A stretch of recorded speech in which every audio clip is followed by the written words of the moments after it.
Kalau kamu udah mati enggak? Bahasa Inggris enggak. IPA enggak. Itu akan kamu gunakan ketika masih kamu hidup. Anak-anakku, kamu hidup di mana sekarang? Di dunia. Karena kamu hidup di dunia, kamu harus bisa berbahasa. Kalau di Indonesia bahasanya bahasa Indonesia, di Jawa bahasanya Jawa. Kalau kamu pengen sampai ke Inggris, ke luar negeri, kamu harus pintar bahasa Inggris. Kalau kamu ke Timur Tengah harus pintar bahasa Jawa. Tapi itu ketika kamu di dunia. Pak, matematika penting enggak, Pak? Penting. Ketika kamu masih di dunia.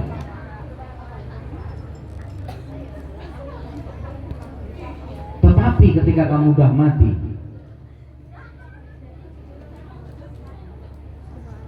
semua itu tidak digunakan.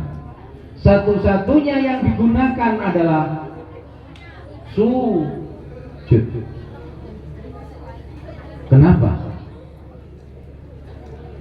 Anak-anakku, kita semua yakin bahwa kita hidup akan berpindah alam. Mati atau berpindah alam? Ya? Mati atau berpindah alam? Hah? Hei, dari yang di sana, kayak si cewek bully, keluar cemberut KPK-nya apa lorong tuh. Tolong Pak, MBG-nya segera diberikan Pak Pur. Iya. Kok tak sawang cemberut KPK-nya kok kayak.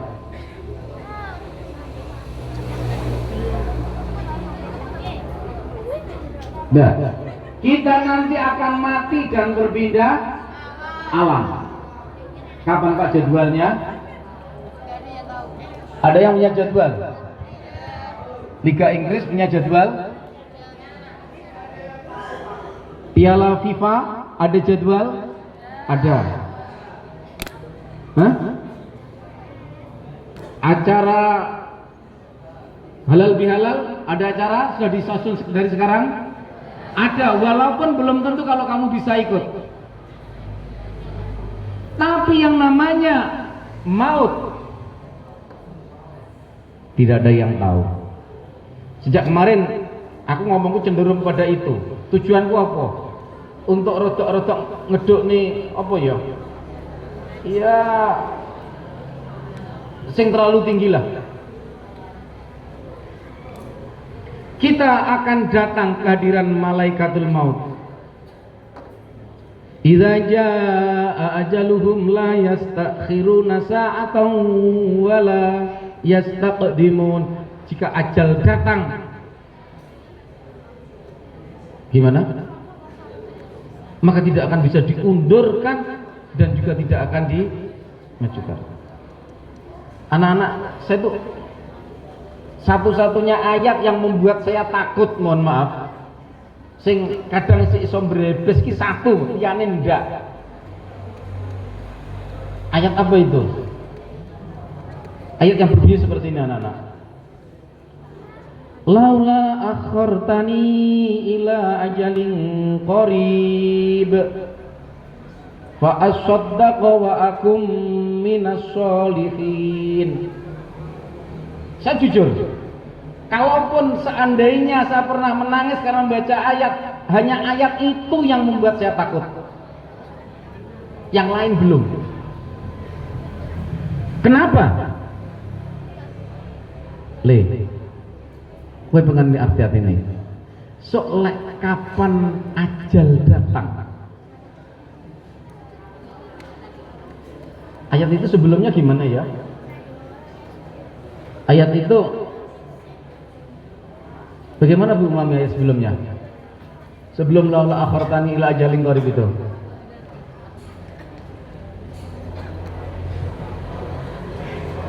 Coba diperhatikan. Tulus anak-anak. Saya menyampaikan ini tidak ingin kamu puji, enggak. Kamu membenci silahkan, tapi saya menyampaikan supaya kamu menjadi orang baik. Hanya itu saja. Ayat itu sebenarnya mengingatkan kita begini, Bapak Ibu yang saya hormati. Lek umpama bocah-bocah ndak nyantol ki rodok sing rodok ibu-ibu rodok bapak-bapak, saya bacakan. Bismillahirrahmanirrahim. Ya ayyuhalladzina amanu la tulhikum amwalukum wala auladukum an dzikrillah. Wa man yaf'al dzalika fa ulaika humul khasirun.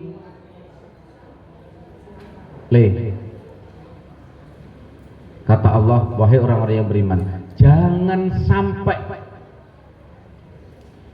harta dan anak-anakmu membuat kamu lalai, membuat kamu lupa dari mengingat Allah. Ini adalah peringatan Allah.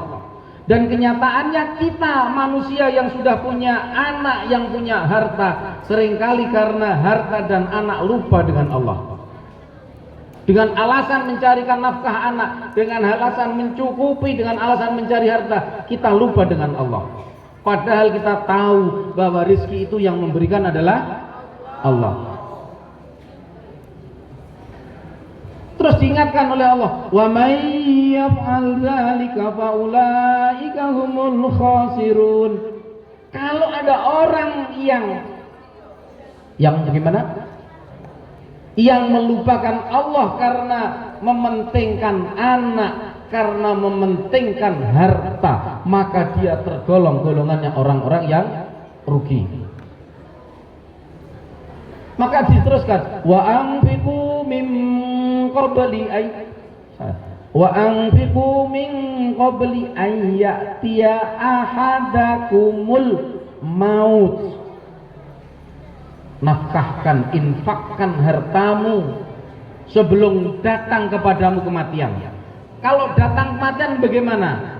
Ayatnya tadi, laula akhartani ila ajalin qarib. Ya Allah, tunda sebentar saja, aku jendang mati. Tunda sebentar saja, aku jendang kok pateni Gusti. Untuk apa? Untuk bersedekah, untuk berbuat baik. Itu adalah permintaan setiap orang. Saya nanti seperti itu, kamu juga sama. Setiap orang yang kedatangan malaikatul maut, dia akan mengatakan, laula akhartani ila ajalin qarib. Yang pada waktu itu harta sudah tidak kanggo, duwe mobil api sudah tidak dipakai, baju baru tidak dipakai, rumah yang bertingkat tidak dipakai, sawah sing ombo wis ra diubengi. Dia hanya ngomong, ya Allah, tunda bentar saja tak infak gitu. Tapi apa yang terjadi anak-anak? Wala yu'akhirallahu nafsan idza jaa ajaluha. Tidak akan dimundurkan. Tidak akan ditunda itu kematian. Walaupun itu jenderal, kalau malakutul maut datang, dia pasti menyerah. Apa nih cah cilik-cilik ini gini? Iya, cah cilik-cilik kapan malakul maut datang nulis langsung pucat, anyep. Iya kan? Semua anak-anak. Mohon maaf, ini saya sampaikan karena apa? Saya seringkali lek moco iki tiba-tiba itu enggak apa ya? Ya karena itu saya takut anak-anak. Jangan-jangan karena saya punya anak, saya punya harta, saya punya jabatan, saya punya pekerjaan, saya lupa mengingat Allah hanya gara-gara itu semua. Padahal kalau malakul maut datang semua tidak ada gunanya. Anak yang katanya diminta untuk ngopeni nanti kalau besar, kalau sudah kita tua. Tetapi ketika malakul maut datang nggak bisa berbuat apa-apa. Pol-polane nangis, tok, gondeli sikile. Bu, Pak, jangan tinggalkan aku, gak bisa, tetap dicabut. Lek anak api, kamu seperti kamu anak-anak yang solih masih bisa berdoa, mendoakan orang tuanya.